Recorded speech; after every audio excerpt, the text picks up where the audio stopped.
Hello दोस्तों, जय हिंद, वंदे मातरम। आप सभी जुड़े हुए हैं पीआरबी लॉ क्लासेस के साथ और मैं हूं आपका साथी अपूर्व भारद्वाज। यदि आपको हमारी वीडियोस अच्छी लगें तो उसे लाइक, सब्सक्राइब एवं ज़्यादा से ज़्यादा दोस्तों को शेयर करना ना भूलें। आज हम देखेंगे संसद द्वारा प्रस्तुत किए गए 3 नए कानूनों के बारे में। उन कानूनों को हाल ही में राष्ट्रपति महोदय द्वारा 25 दिसंबर 2023 को सहमति प्रदान की गई, जिसमें पहला कानून है भारतीय न्याय संहिता 2023, दूसरा है भारतीय नागरिक सुरक्षा संहिता 2023 तथा अंतिम एवं तीसरा है भारतीय साक्ष्य अधिनियम 2023।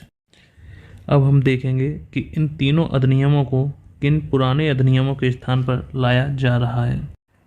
भारतीय न्याय संहिता को भारतीय दंड संहिता 1860 के स्थान पर लाया जा रहा है। भारतीय नागरिक सुरक्षा संहिता 2023 को दंड प्रक्रिया संहिता 1973 के स्थान पर लाया जा रहा है।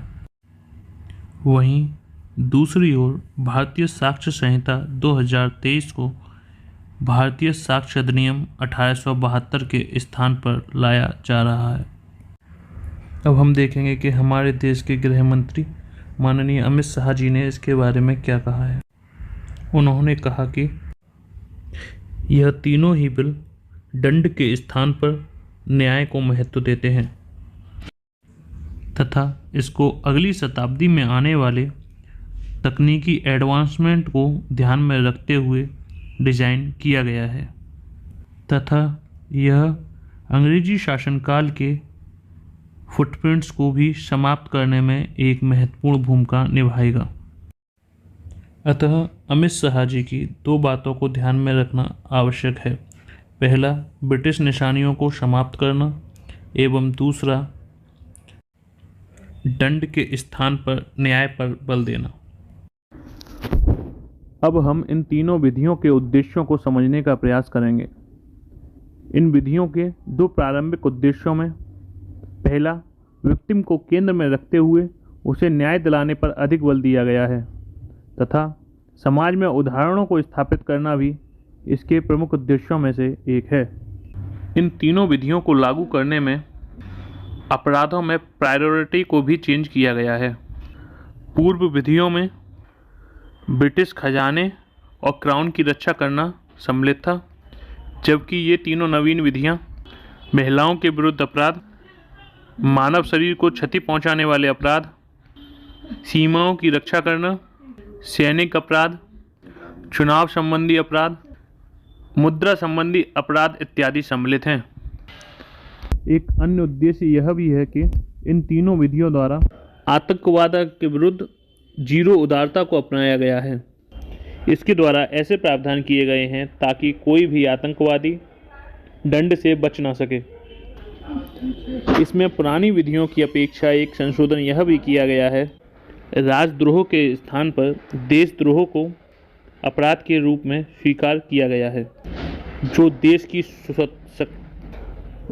देश की सुरक्षा एवं देशभक्ति पर ध्यान केंद्रित करता है। अर्थात सरकार की आलोचना करना देशद्रोह में सम्मिलित नहीं माना गया है। इन विधियों द्वारा दंड प्रक्रिया में संशोधन करते हुए चार्जशीट फाइलिंग के लिए अधिकतम 180 दिन का समय रखा गया है तथा मजिस्ट्रेट द्वारा लिए जाने वाले कॉग्निजेंस के लिए 14 दिन का समय रखा गया है। इसके साथ साथ पीड़ित को केंद्र में रखते हुए पुलिस को अकाउंटेबल भी बनाया गया है। इन नई विधियों में तकनीकी के एकीकरण को भली भांति देखा जा सकता है।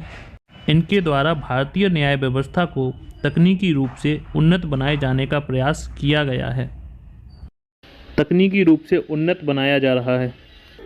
इन विधियों में जब्ती एवं दंड से संबंधित भी कुछ प्रावधान परिवर्तित किए गए हैं।